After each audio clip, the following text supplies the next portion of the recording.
Hello, people of the internet. Welcome to Unleashed TV, our weekly show where we talk about the news from the mobile world. I'm Clinton Jeff, and I'm joined by my awesome co-host, Alan. What's up? How's it going in Singapore? Hey, I'm still alive, surely. Yay! I like that you're alive, though, because, I like that about my friends being alive. All right. This week we've been super busy, so we couldn't actually cover a lot of news on the web. We couldn't cover any news on the website, actually. My schedule got really messed up at the last minute, thanks to, well, other people. So I couldn't really cover as much stuff as I wanted to, but I've decided to shift all of my responsibilities to next week, as I normally do, which should help me cover the But I have to ones say, that. for a week that is supposed to be quite quiet, quite a few things actually happened, including not so surprising launch of an HTC Windows Phone, the first one in 2 years, and and a phone from Sharp, which is not a name that we hear very often, that I have fallen in love with, that we'll talk about later. But Yeah. first, we'll start with what CJ was in Tokyo this week for, the Yes, I launch was of in the HTC Butterfly 2. two. So what's the Uh, Butterfly 2? oh man, I love this phone. Okay, I know it sounds really cheesy, but it's a Japanese phone, so it's not really. So the whole thing about the Butterfly series of phones is that I still think the name is ridiculous, but it's cool because it was actually only meant for Japan. So this phone is not going to be released in a lot of, well, a lot of the world. It might only be released in, apart from Japan, maybe like some parts of Asia. It was the Butterfly S from last year was not released in India, but the original Butterfly was. Uh, The Butterfly S came to Made its Singapore though, way. right? Yeah, so I reviewed that phone. So maybe we'll see it come to Singapore as well because Hmm. HTC likes to give people lots of choice. And so you can have the Yeah. one M8, or you can have the one E8, or you can have the Butterfly 2, all of So which I are got about the same. Yeah, so the amazing thing about the Butterfly 2 is that it's completely waterproof, even without any ports. So if you see the USB port on this thing, it's completely a normal USB port, and it's still waterproof. And there's anti-shock, some short circuit protection inside it. So it's a pretty good. Oh, okay, Sony, and it can be done. sorry. Another cool thing about it is that they've kept the duo camera setup, but they've chucked out the ultra pixel for a 30 megapixel Which camera. means they've fixed it. When I asked HTC about whether this is the same 13 megapixel module as the one used on the HTC 8 E8, which we reviewed earlier this month, and the HTC Desire 816, they said no, it's a much improved module over the E8's 13 megapixel module. But in tests around, since I've been using it for the last 2 3 days, I think it's the same. I'm not sure. Um, but the dual camera setup does mean that you do get some cool effects and all that. That being said, this thing is terrible at night compared to UltraPixel.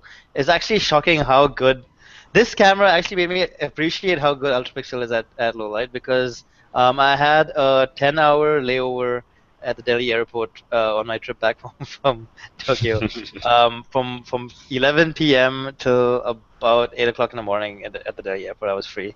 So I did what any normal nerdy blogger would do. I took a lot of pictures with my phone, just to see how the two did. The M8's camera, the ultra pixel camera, does a much better job at low light than the 30 megapixel Butterfly 2's camera, but much more detail in morning shots or even good lighting. So it's a tough choice for you camera nerds out there. But I really like this phone. When they gave me review units, when they gave everyone review units, I unfortunately got stuck with the white version, which was incredibly boring, but had this very cool anti-stain thingamajig, which meant that it couldn't be stained. It's a white, it's some special coating or something or the other. But it was so boring that I sulked about it, and HTC was nice enough to exchange the white version review unit and give me the hot red glossy version.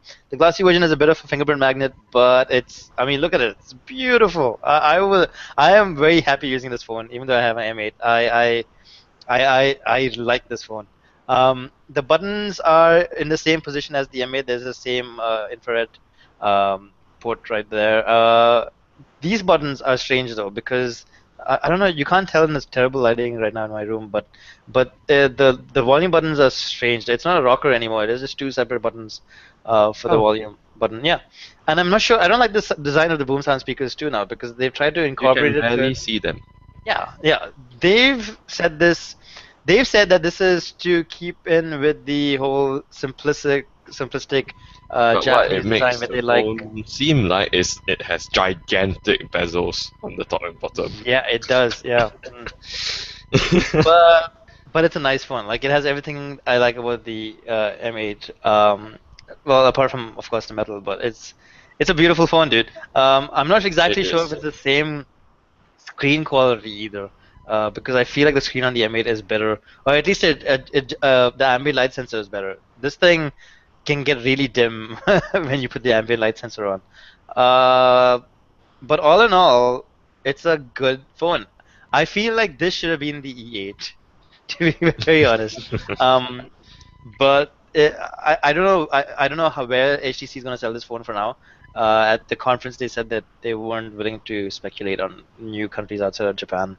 But it's a really good looking phone, and you should check out the Japanese commercial for this that I recorded and I put it up on my YouTube channel. The Japanese commercial will blow your mind. It is amazing. I watched it at least between the Japanese commercial for the HTC Butterfly J and the new Nicki Minaj video. I've watched the Japanese video more times because it is more shocking to me. So yes, I've spoken a little too much about the Butterfly J, but I will have a review up hopefully by the end of next week. I'm gonna take some time with it. So let's move on to our next topic. Yep. LG has launched some very funny named So phones. so LG has launched the L Fino and the L Bello. These are mid-range phones. I believe the Fino is the low-end one and the Bello is a slightly better spec one, but the names are insane. Look, if you were a parent of a teenager and your teenager asks for a new phone, you can immediately destroy your relationship with your teenager if you get them one of these phones. Because what that will mean is that your teenager will have to go out with their friends, and when their friends look at their new phone and says, "Hey, what phone is that?" your teenager will be forced to say, "It's the LG L Bello," and that just does not sound good in any accents or any language that you could name. The L Fitter and L. I can't believe these are real names, but they are. They Wow. are even worse than L30, L50, L7. Yeah, I mean, wow. What was LG thinking? Wow. But I look, see that they look fine. They look fine. Yeah, they look exactly like the G3-ish. And I think the G3's design is quite appealing, and it seems like the back-mounted buttons, for what they're worth, have made it over as well, although that does not mean that these phones necessarily have less bezel than the competition. But yeah, just the name LG. LG always has problems with names, so L Fino, L Bello, don't buy this if you don't like the name. Alright, Sharp. let's talk about Sharp. Yeah, everybody's been talking about this week, and I saw a picture of it, and I honestly thought this was a concept phone when I And saw okay, the picture. this isn't really relevant to many of us because this is a phone that launches on the smallest carrier in the United States, Sprint. And so it's a CDMA phone, which means that it's irrelevant to all the countries that don't have CDMA networks that are not called Sprints. And but if this is a sign of things to come, then I am extremely excited because already with this phone, I am in complete love with the look of it. So the Aquos Crystal is a phone by Sharp. And now, Sprint, for those of you who don't know, is now owned by SoftBank, which is a carrier in Japan. So what does SoftBank think of doing? Well, they Oh, that's smart. That's smart. I'm sorry. I just decided, alright, look, we can sort of make our lineup more appealing if we bring some of these crazy phones from Japan, because as we all know, Japan is known for crazy smartphones that I wish were available in somewhere else in the world where you could get them. So the Aquos Crystal is the first phone that has literally no bezel. You thought the G3 had no bezel? You thought the G2 had no bezel? This one really does have no bezel at all. it reminds me of the Sony Ericsson Xperia Pureness. If you don't remember that phone, you need to Google it right away because then you understand what I'm talking about. But essentially, on three sides of the 5-inch 720p display on this phone, that it literally goes right to the edge. It's like an infinity pool. So the earpiece actually has been sort of integrated into the screen, so the screen mechanism sort of vibrates, which sends sounds into your ear, much like bone conducting technology, which has been used in several smartphones for a while. But essentially, you feel like you are holding a screen and nothing else when you use this phone. And I haven't even seen it in real life, but this really does get my excitement up much more than any other phone from any other manufacturer, because this just looks insane. When I was a child, I used to like doing kiddish drawings of phones, and I think one of the drawings that I did was something that looked exactly like this, with the screen just occupying the entire front face of the phone except for the bottom, obviously, where you have to have space for the microphone and the front-facing camera. But man, this is like a dream come true, and it's real. You can get it. Otherwise, it's a mid-range phone. This is the lesser of two devices that are in this Aquos Crystal range. The larger one is 5.5 inches, 1080p display, Snapdragon 800, all those high-end specifications. This is more mid-range, Snapdragon 400, 5-inch 720p display, but that design is insane. Yeah, that looks pretty amazing, dude. Well, I hope to see this in real life someday. I'm not sure exactly where, but I'm just looking at the pictures from the Verge article where they covered it, and it looks pretty awesome. If this is a sign of the phones that are coming up from other manufacturers, I'm gonna be pretty happy. Yeah. Of course, we'll have to see how this works in real life, though, because the reason why bezel is important still is because it keeps your finger when you're holding the phone from pressing the screen. I don't care. All right, let's move on to the next topic, because I don't think any of us are going to see the Sharp phone in real life. But anyway, Sony announced a new phone. The M2 Aqua, and so Sony is just going balls to the walls with their names as well. So this is the M2 Aqua. It's a low mid-range phone that is water resistant, and it apparently boasts the highest level of water resistance in any phone, which is Sony's attached phrase for this one. I've seen the M2. I played with the M2.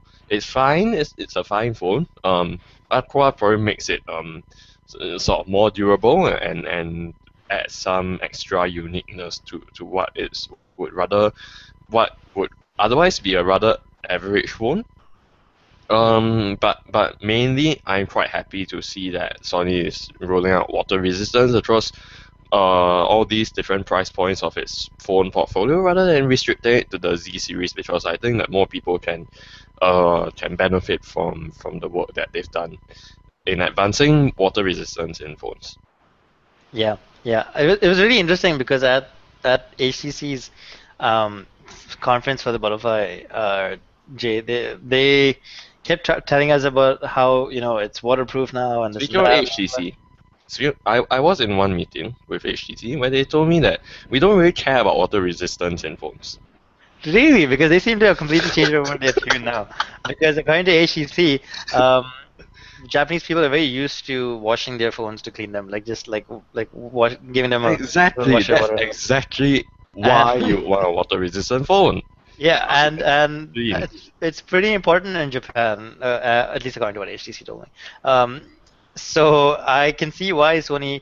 You know what's really interesting though? In Japan, I saw a lot of really random flip phones. Yes. Flip phones, yes, and I wanted one so bad because they look really cool. But they were all flip phones are the best. And they run Symbian. Well, I don't know what operating system they were running with it, because they were all I think they were all either Docomo or SoftBank's.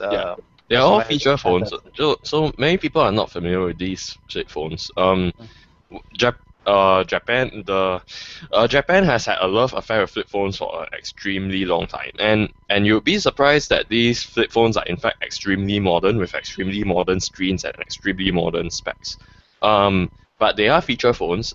They are very much controlled by carriers in terms of the software that goes on them, Yeah. which is why the last I heard of them, they ran Symbian, the upside down Carrot Mark II. I don't know. I don't know what they would be running right now though. But I was really surprised to see that because every time somebody passed by Yeah. me with his flip phone, I would go like, "Whoa, what phone is he using?" And in Japan, those flip phones are very well supported by the physical environment. So, for example, if your flip phone has an NFC chip in it, you can use it to do lots of things like buy train tickets and pay for Yeah. things and So so on. it would make sense that the second most seen phone, at least by me, was Sony.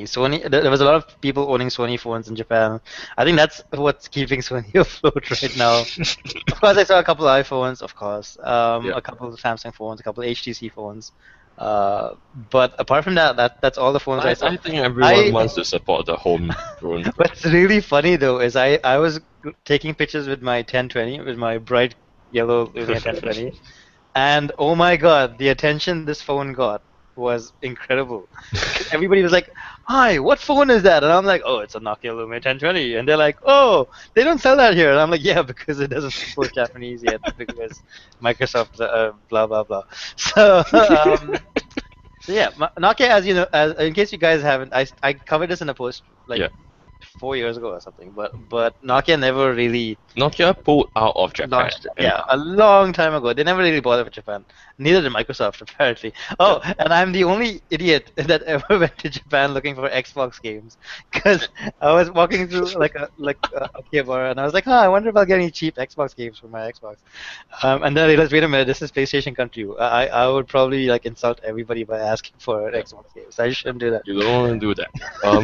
So All right, let's move on from the can you Sony just keyboard. imagine that your 1020 is probably the first time people in Japan saw Windows Phone. I know, right? I've preached to the masses.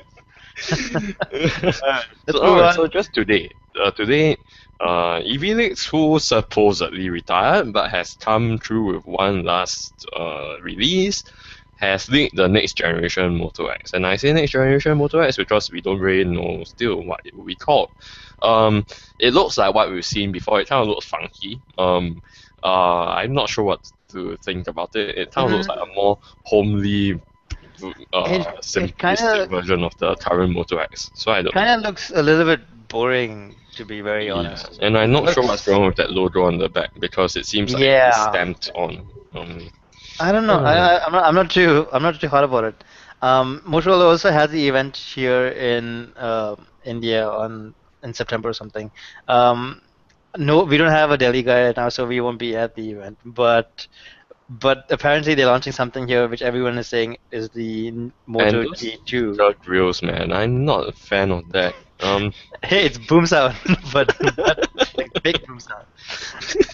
I don't know, man. I'm not too fond of how they look. I think Motorola had their moment in the spotlight, and they did good, but then they were very crowded by.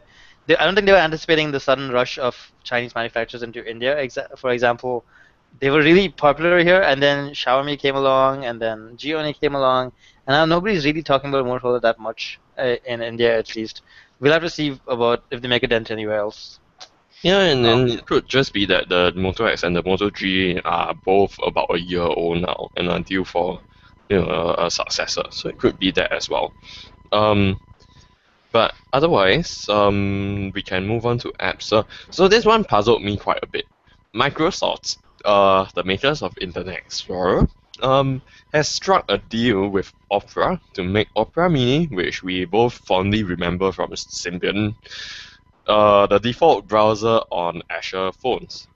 Now, first, I thought Azure phones were dead. That was the impression that I got from the announcements made a few weeks ago. So, I don't really understand why this is something that Microsoft is doing right now, because I thought they weren't going to do anything to Azure phones anymore. But, yeah. at some point in time, if you have an Azure phone and you haven't already gotten Opera Mini, it will be foisted upon you by the great overlords at I Microsoft. can bet that this is gonna be a super customized version that has like Internet Explorer as I mean that has like Bing as the default search and And besides, I like a thought million. Azure phones already had the Nokia Express whatever browser on them. Oh yeah, they've probably killed that because why does Microsoft care about saving people's data like Nokia did? I don't think we'll ever see another Express browser released. So yeah, this is just confusing. I don't even know. I was You know, confused. you know how every episode we say, does Microsoft even have a plan? Well, again, in this episode I say, does Microsoft have a plan? Do they know what they're doing? Because it just seems like there's a bunch of people going, "Hey guys, how about we try this So right they now?" made a grand statement about we will not invest in feature phones anymore and we'll continue pushing for Windows Phone. And then they released the Nokia 130 and then they said, oh, we'll support Azure phones by bringing you Opera Mini. What's really funny though is that the Nokia X2 is on sale right now in Pakistan. It's not on sale here in India. I don't think it's ever going to come to India. That's great. Hopefully. But that means they actually are selling the X2 in some Hi, places. Pakistan friends, if you have a Nokia X2. Why would anybody buy an X2? I just feel so bad for these. And it's like the stupidest phone launch in history because they were like, "Hey, it's available immediately," and then it was available nowhere, except in Pakistan. Yeah. And that you I like. told you it would get dumped in a country like Kazakhstan where no one would even mention it again. Hey, Kazakhstan got the. I'm pretty sure Kazakhstan got the Lumia 930, and I still don't have the 930. So I think the Kazakhstanis are doing pretty okay, you know. Let's talk about Kazakhstan's favorite social video calling service. I don't know. Skype. Skype has announced that they Okay. will improve So notifications. Skype has languished for years. That's an understatement, dude. Yeah, and one of the main annoyances that people have with Skype is that, and whenever you get a Skype call or a Skype message, all your devices will start beeping because it doesn't have the intelligent notification and handling that everyone has had for a while now. So now they have finally come out and said we will improve notification handling by ensuring that we will track the version of Skype that you are using on whatever device that it is, and only deliver notifications to the actively used device. The proof is in the pudding. I Oh my don't God, know. it took so many years for this to happen. It is shocking. Even Google does this with Google Hangouts now. I mean, So welcome to 2014 Skype. We've missed you since 2005. The next story is quite interesting. I want to include it because I kind of have an interest in talking about this topic of trying to use technology to solve a problem that is social or relational in nature. And the thing is, no, technology is great, and definitely, you can use technology to solve a great amount of problems, but then we sometimes have to think about whether using a technological solution to a clearly relationship-based problem is necessarily the best solution. And we've seen things like that come up before with wristbands that are pink or blue in color that you can put on your little kids to prevent them from running away. There are GPS tracking wristwatches that alert parents when their children go out of a specific sort of boundary. So this sort of things exist in order to help parents get a better grip on their children's activities. And though I'm not a parent myself, and probably it will take a lot out for me to actually be a parent. And I'm not saying that I know absolutely everything that there is to know about parenting or why such a solution like ignore no more would be a useful utility to a parent. But essentially, this is an app that was made, and what it does is to its main feature is that it locks down your child's Android smartphone if your child does not answer your call if you are a parent. So the way it works is that you have to install the app on your own phone. Speaking from a parent's point of view, you have to install the app on your own phone and your child's phone. The app is And the app. Yeah. $2 a head though. Yeah. So So when the app is installed on your child's phone, then the child can no longer easily uninstall or disable or otherwise subvert the operations of the app. Because if he or she tries to do that, then it will sort of call home and alert you that your child is tampering with the app. And so apparently the app on the child's phone cannot be easily uninstalled by the child, which is insane. That is subverting Android's security model. That is a behavior of a virus on your Android phone. A virus on an Android phone works exactly the same way. It cannot be easily uninstalled by the user. It cannot be easily disabled. It cannot be easily gotten rid of without a factory reset. And whenever you try to tamper with it, it will call home so that the people who made the virus and are controlling it know that that it is being tampered with. That is the behavior of a virus on your Android phone. I don't know, man. If I was a parent, I would love to install this on my kids' phone just to mess with them, And here's the thing. Obviously, there are good intentions that come with this app, because obviously for a parent it's very frustrating when you call your child and he doesn't answer and you hear nothing from him or her for inordinate periods of time. So it is tempting to decide, okay, I will lock down your phone remotely, and the only way that you can disable the lock is if you return my call, right? But if you have to resort to such a solution in order to get your child to call you back, to me that hints at a bigger problem with the relationship than just whether your child calls you back or not. If you have to resort to a solution that basically takes over your child's phone, just to talk to your child, that probably means that you need to seek a family counselor rather than install an app. Yeah. So I don't doubt that there is value for some people in these technological solutions, but sometimes it's worth looking at what exactly is the bigger problem here, because clearly it's just really unnecessary. If you have to resort to this, then I think there are bigger problems that need to be solved and discussions that have to be had. And so, where CJ is, it is seemingly going to rain, and because there's a bit of thunder and lightning outside right now. Yeah, and because it's India, the internet connection may go down when it rains. Yeah. So, I'm not actually worried about anything else. I'm just more worried about the internet connection.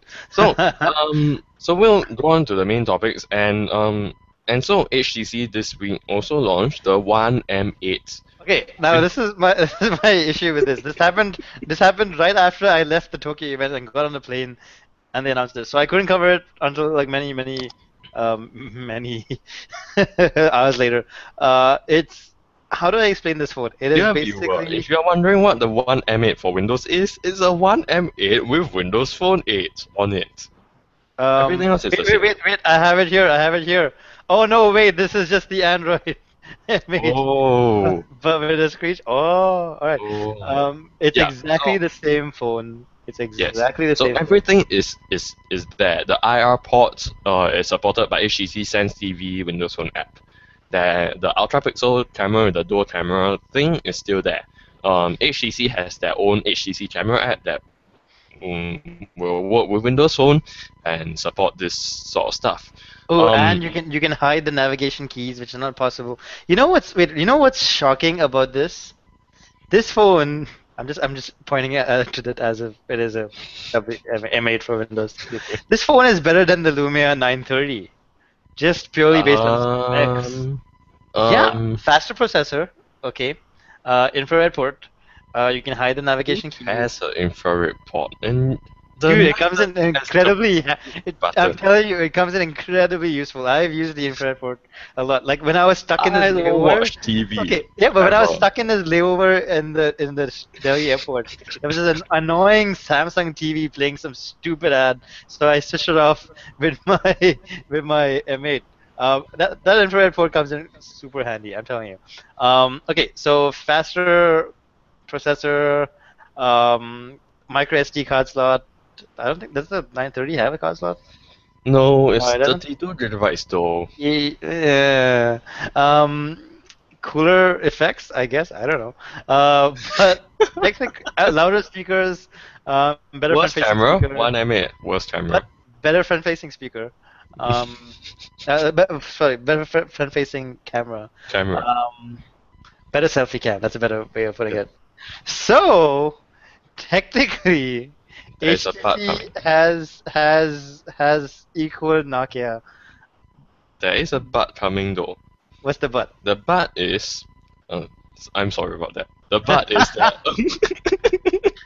um is that the one M8 for Windows doesn't benefit from anything that Nokia/Microsoft have done as far as Lumia exclusive apps are concerned, and there are a huge number of Lumia exclusive apps. Have you? That is true, but don't you feel like eventually, since Nokia is owned by Microsoft now, they will allow all manufacturers to use these apps?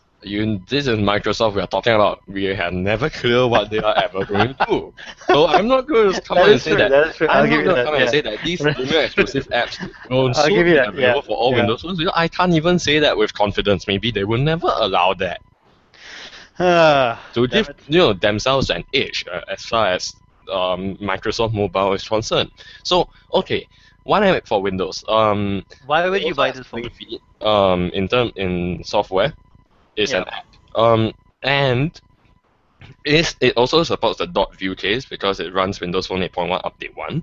So you can use the .view case with it, and it does support Cortana through the .view case. So if you swipe down on the .view case, you can access Cortana. But What that is worth. why would you buy this phone? Why That's would the thing. anybody buy this phone? That's the thing. And a lot of people in the Windows Phone space have commented that look, now that we have the one M8 for Windows, it gives us a very nice equal fair comparison between whether and this is the point that I'm going to make soon. Between whether people prefer Android or people prefer Windows Phone. But I simply do not think that is the case at all, because the conversation that is happening inside phone shops right now is not whether I want HTC One M8 with Android or I want HTC One M8 with Windows. It's do I want HTC or Samsung? And most of the time Samsung wins. So the thing is, making a Windows version of a phone that no one buys, okay, relatively no one buys, and Well, it's I'm not sure going to change the tides as it's far as HTC is concerned, or even make the One M8 as it is as a phone more appealing. Because when you put the two together, it is clear where the advantage for most consumers is. And I'm not saying that that Android is always preferable to Windows Phone.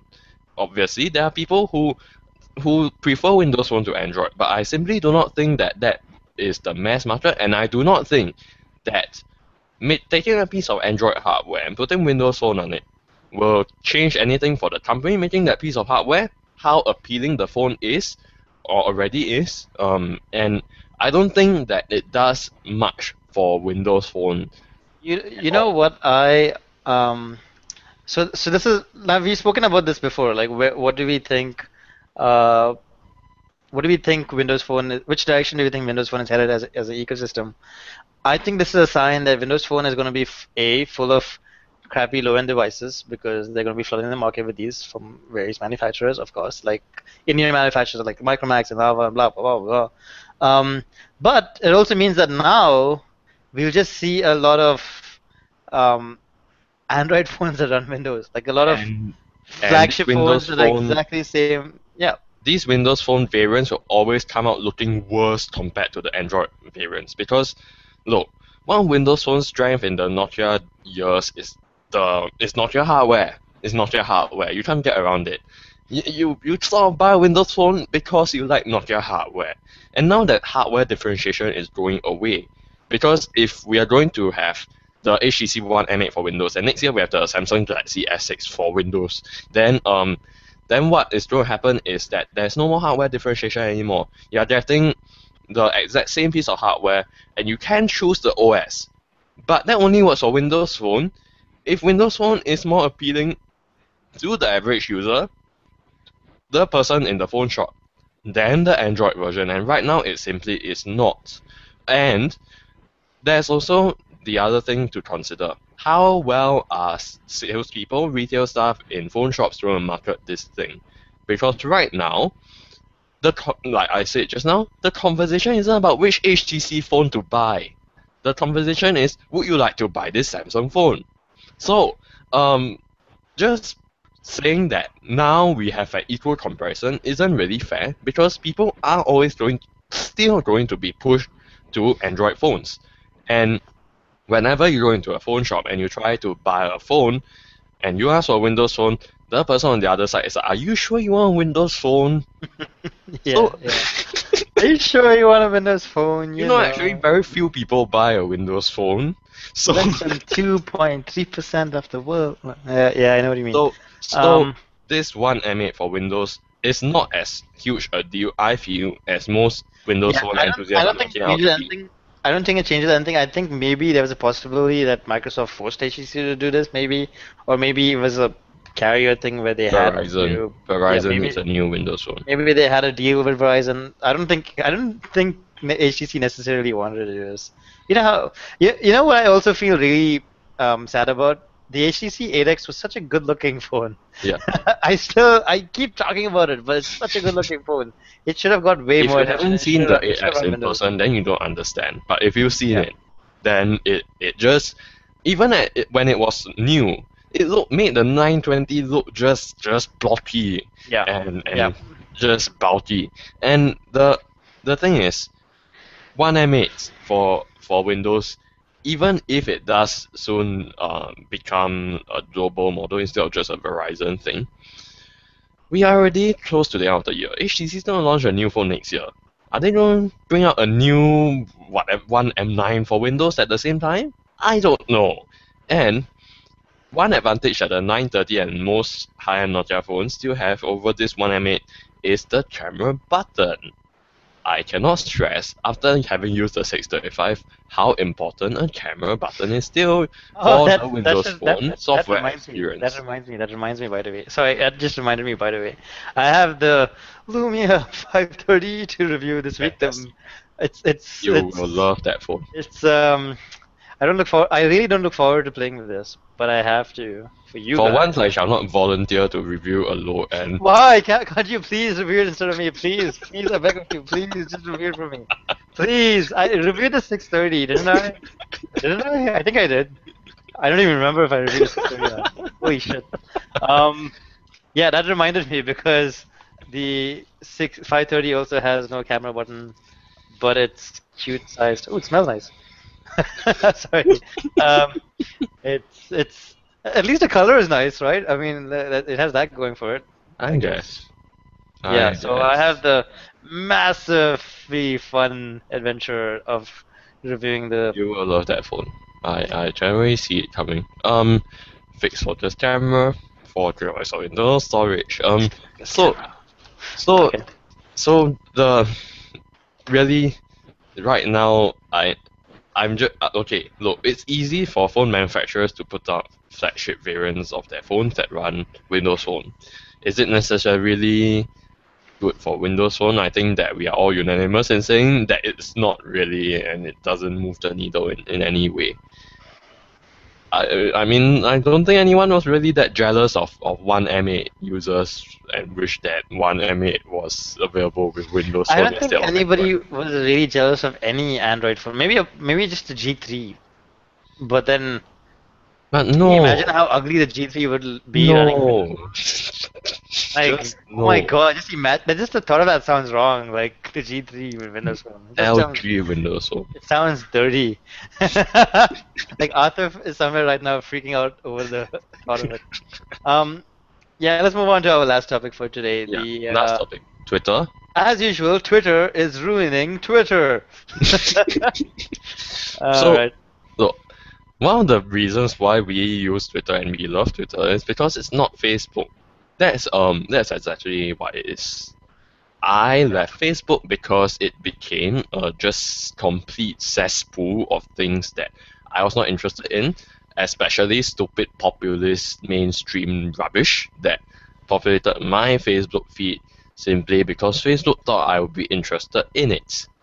And so Twitter this week has announced that from now on they will start putting tweets from people you do not follow in your timeline.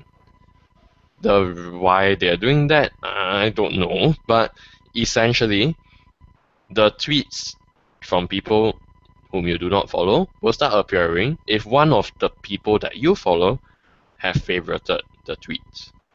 And this goes beyond just Twitter attempting to shift its discover section, which no one actually looks at ever, into the timeline so that people are forced to look at it somehow. Yeah, I don't think I've ever seen the discover. I don't think I've ever purposely clicked on the discover section. This essentially breaks Twitter's favorite feature, the favorite button, because the favorite button is used typically to sort of imply a quiet agreement with another person's tweet without necessarily making a big deal of it or retweeting it to your own timeline. So it's kind of used as a positive marker for someone else's tweet. And the thing is, by making the favorite button something that will push a particular tweet into other people's timelines, that changes the function of the favorite button entirely. And like our friend James Watley said, on Twitter, and I'm paraphrasing a bit, essentially what brands will start to do now is to make you favorite their tweets. Oh, to ask God. you to favorite their tweets so that they don't have to pay for promoted tweets and the tweets will show up in people's timeline. This is exactly like what Facebook is doing, because on Facebook, they use the like button as a very strong indicator for things that you are interested in seeing on your newsfeed. If you like posts from brands, you start seeing those brands in your newsfeed over the posts of your high school friends. If you like posts that are pro-Israel in the Palestine conflict, your newsfeed will start being populated by pro-Israel posts. Oh no, that's just fun. That just sounds. Yeah, and so if you like conservative rubbish on Fox News, your newsfeed will start being populated with conservative rubbish from Fox News, and what that creates But is, you know, once in a while you might be joking about something, or you might favorite something by mistake. Well, you know, because they include the favorite button on the main newsfeed now on the Twitter app for Android. Sometimes while you're scrolling around, you mistakenly favorite tweets. I'm just morally against this because as it is, you know, I think somebody from The Verge said this earlier this week, but I don't think I'm emotionally prepared for Twitter to suck yet. And I really think that's true with me too. I don't think I'm prepared for that. yeah, and the thing is, obviously, if they are going to use the favorite button in this way, your timeline is going to not really be under your control anymore, and it's stopped really being in your control since the moment they started putting promoted tweets. But I think we can all understand the rationale behind promoted tweets. I don't really like them, but I think that they are a necessary evil.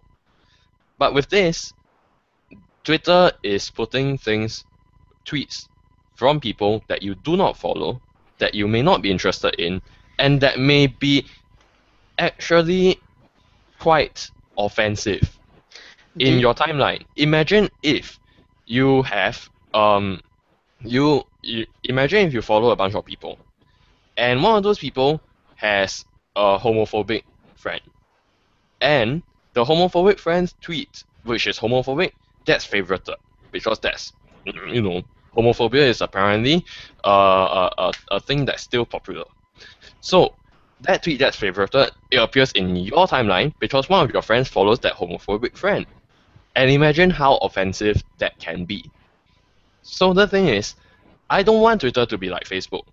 What makes Twitter work for me is that what I see on Twitter is exactly things that I'm interested in. I have taken a lot of effort to curate what I see on Twitter so that it's me and it's full of things that I want to see, not things that I don't want to see or that I don't think is relevant. Just because something is popular doesn't mean that it's relevant, doesn't mean that it's correct, and doesn't mean that it's of any value whatsoever. BuzzFeed. BuzzFeed articles now show up in my Twitter timeline because some of my friends follow BuzzFeed on Twitter. So BuzzFeed articles show up in my Twitter timeline, and there's a little blurb that says, so and so follows BuzzFeed. Therefore, I'm seeing this in my timeline. Look, Twitter, if I'm going to look at BuzzFeed articles, it's only because my boyfriend has found an interesting BuzzFeed article that he wants me to look at. Not because you want to shove BuzzFeed nonsense in my face. I have someone who actually goes on BuzzFeed already and then tells me articles that I may want to check out. And that's fine because, look, it's actually it's a human being showing me these articles because he thinks that I may be interested in them, and he has a much better understanding of me than you will ever have, Twitter. So I don't understand how this benefits anyone, and I don't really see how this even benefits Twitter because, frankly, it's difficult for me to see how it actually helps sustain any of the metrics that they want to optimize their service for. I think this is another classic example of change just for the reason of change. Like how, like Foursquare changed just for the Foursquare, sake of changing, and now I hate it. I tried to use Foursquare in my trip to Japan because I thought, okay, it might come in handy. It might show me tips, like it used to, like in the good old days. Here's the biggest thing about the new Foursquare. It was completely useless. I had no idea how to find out information about any tips about the place I was at. I couldn't figure out the app at all, and I just gave up. And I hate that Foursquare has sucked this much. It was just terrible. Here's why I hate Foursquare. It now passively tracks your location everywhere you go. Now, first of all, I don't like it. As a privacy person, I don't like it. The second thing about it and why it's so bad is because it actively keeps my phone awake, and it takes a sizable portion of my battery life. Foursquare actually shows up as one of the major consumers of battery life in the battery stats of my phone, which has led me to go to CyanogenMod's privacy guard, and this allowed Foursquare from keeping my phone awake or launching without my consent. That's what it takes to force this app's battery usage back down.